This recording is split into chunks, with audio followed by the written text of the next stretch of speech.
Et le paysan, il a vu que l'âne ne bouge pas. Il dit, tu vas bouger. Il appelle son ami qui a étudié l'analogie.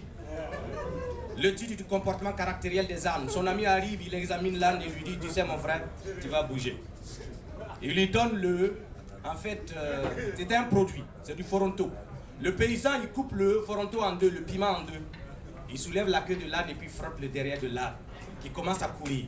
L'âne court tellement vite. Mais le paysan a essayé de rattraper l'âne, il ne peut pas. Qu'est-ce que lui il fait? Lui aussi il descend sa culotte, il se frotte le derrière pour avoir la même vitesse que l'âne. Il court. Voilà l'âne, voici le paysan.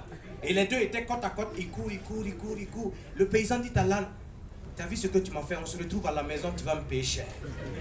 Maintenant, l'âne est parti en brousse. L'histoire nous raconte que ce sont ces ânes qui sont devenus les zèbres aujourd'hui. Les traces noires que vous voyez là, ce sont les cicatrices laissées par les épines.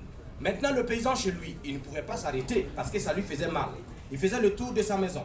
La femme du paysan sort et lui dit, chérie, depuis quand on fait du sport en plein midi? Le paysan lui dit, et femme, il faut quitter sur ma voie, c'est tout ce que je te demande. Et la femme a dit, si tu me dis pas, je ne bouge pas. Ah ah, tu vas bouger. J'arrive. Le paysan, il arrive.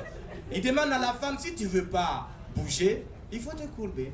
Et avec le piment, elle aussi, elle commence à courir. Et dans ce village, la meilleure compagnie de transport, c'est Pima Airway.